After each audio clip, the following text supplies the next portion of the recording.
Hello friends. स्वागत है आपका हमारे यूट्यूब चैनल आर के हिंदी कहानियों में। आज की कहानी है रिश्ते नातों का कोई मोल नहीं। आज की सुबह भी कुछ उदासी भरी थी। मन बेहद बोझल था। ऐसा लग रहा था कि उसे निकाल कर कहीं फेंक दूं और सब कुछ भुलाकर निश्चिंत होकर पड़ी रहूं। पूरी जिंदगी संघर्ष करते गुजर गई। एक समस्या खत्म होते होते दूसरी समस्या आ खड़ी होती थी।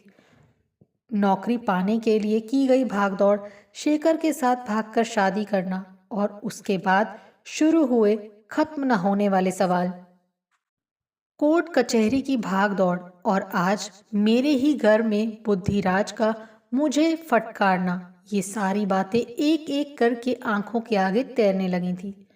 तुम्हारा और करण का क्या रिश्ता है? वो चंडाल चौकड़ी मेरे घर क्यों आई थी?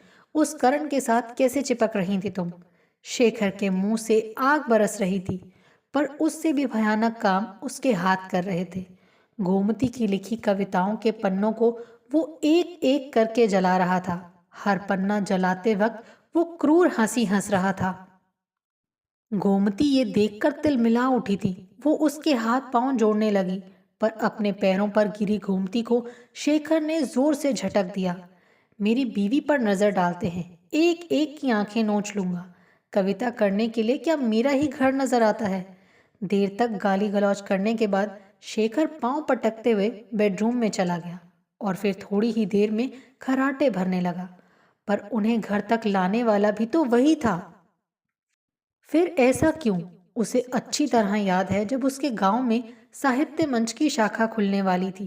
तब मुंबई से साहित्य मंच के संस्थापक कवि माधव मानविंदे वहां स्वयं आने वाले थे।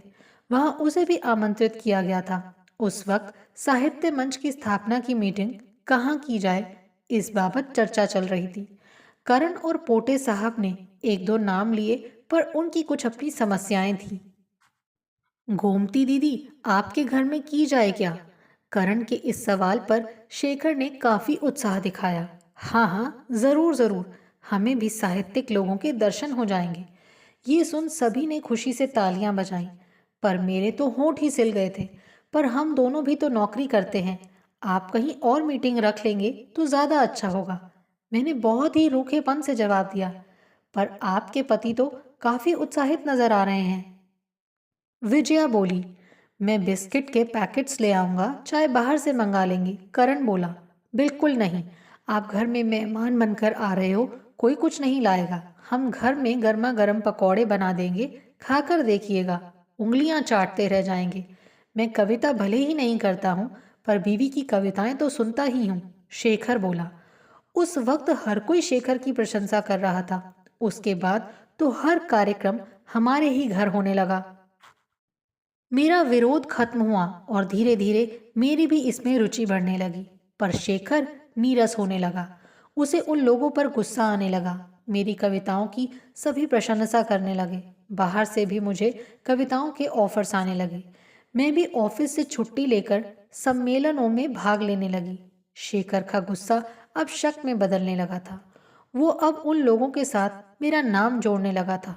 शराब पीकर गाली गलौज करना और मुझसे मारपीट करना अब उसकी आदत बन गई थी। कभी कभी तो वो इतनी मारपीट करता कि पिटाई के निशान भी शरीर पर दिखाई देते। रोज रोज के झगड़े से तंग आकर आखिर मैंने शेखर से तलाक लेने का फैसला कर ही लिया। पर मेरी तनख्वाह इतनी ज्यादा नहीं थी। शेखर बैंक में अफसर था। मेरे 17 और 15 साल के बेटे बुद्धिराज और युवराज भी उसके साथ रहना पसंद कर रहे थे। वजह सिर्फ एक थी, जो शान शौकत और पैसा वो दे सकता था, वो मैं नहीं दे सकती थी। आज सचमुच रिश्ते नातों की कोई मायने नहीं रह गए हैं। भावनात्मक तौर से भी उन्हें मेरी कोई कदर नहीं थी। कोर्ट ने भी उन्हें शेखर के साथ ही भेज दिया। मैं एक कमरे के छोटे से मकान में रहने आ गई। कुछ दिनों बाद मैंने अपील करके कोर्ट से बच्चों की कस्टडी मांगी, तो एक बेटे बुद्धिराज की कस्टडी मुझे सौंप दी गई। पर मैं उसकी ज़रूरतें पूरी करने में असमर्थ थी। परिणाम स्वरूप उसका चिड़चिड़ापन बढ़ता गया और एक दिन वो खुद ही मुझे छोड़कर अपने पिता के पास चला गया। एक दिन मेरा मार्केटिंग विभाग में ट्रांसफर हो गया। इस डिपार्टमेंट में जाने के लिए लोग क्या क्या कोशिशें नहीं करते, क्योंकि यहाँ की दहलीज लांघते ही पैसों की बरसात होती थी। पर इस विभाग में कमर कसकर काम करना पड़ता था, इसीलिए मैं ये विभाग नहीं चाहती थी। पर मन के किसी कोने में मुझे भी पैसों की चाह थी।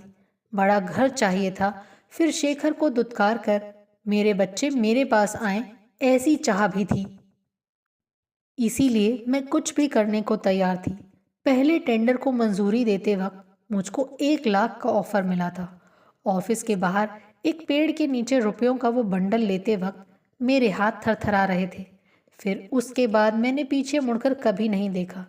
मैंने नया घर खरीद लिया। उधर शेखर के कुकर्मों का घड़ा भर गया था। उसके खिलाफ शिकायत हुई और उसकी जांच पड़ताल शुरू हुई। उसे सस्पेंड कर दिया गया और उसके घर को सील कर दिया गया।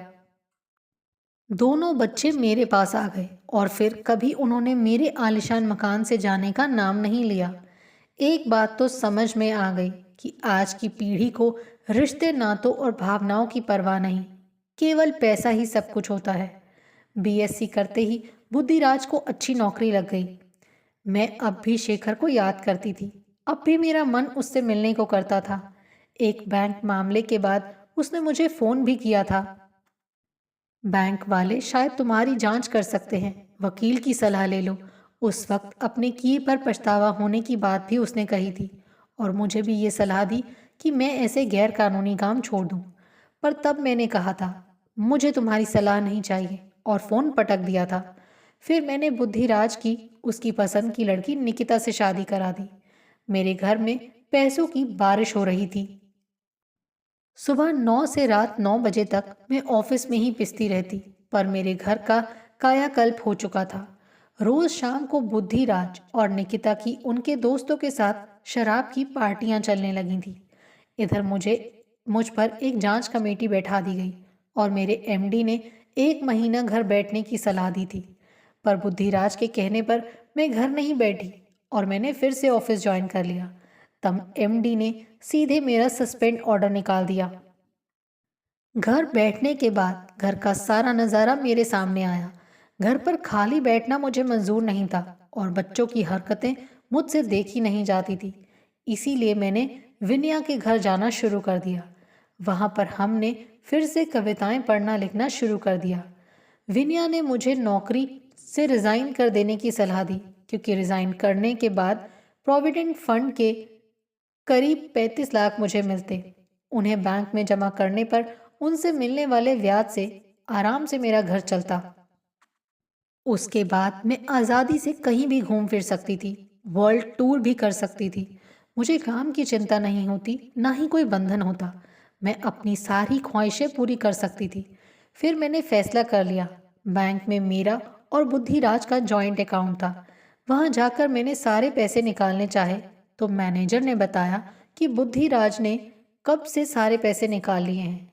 इस बारे में बुद्धिराज से पूछने पर वो मुझ पर ही बिफर पड़ा और चिल्लाकर मुझसे कहने लगा कि बैंक जाने से पहले एक बार मुझसे पूछा क्यों नहीं। मैनेजर न जाने क्या सोचेगा। उसकी इस हरकत ने मुझे सोचने पर मजबूर कर दिया और एक ठोस निर्णय लेते हुए मैंने बुद्धिराज, निकिता और युवराज को कमरे में बुलाकर अपना फैसला सुना दिया कि मैं नौकरी से त्यागपत्र दे रही हूँ। प्रोविडेंट फंड के जो रुपए मिलेंगे उन्हें बैंक में जमा करा दूंगी। उनसे मिलने वाले ब्याज से अपना खर्चा चलाऊंगी। आज के बाद ना मैं किसी को कुछ दूंगी और ना ही किसी से कुछ लूंगी। ये मेरा घर है। आज के बाद यहाँ शराब की पार्टियां नहीं चलेंगी। तुम सबको मेरी मर्जी से रहना होगा। अगर मंजूर हो तो ठीक, वरना तुम सब अपनी राह चुन सकते हो। मेरी बात सुनकर तीनों सकते में आ गए और मैं अपनी मॉर्निंग वॉक के लिए निकल पड़ी।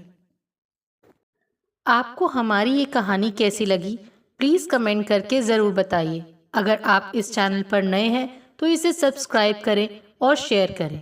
Thank you.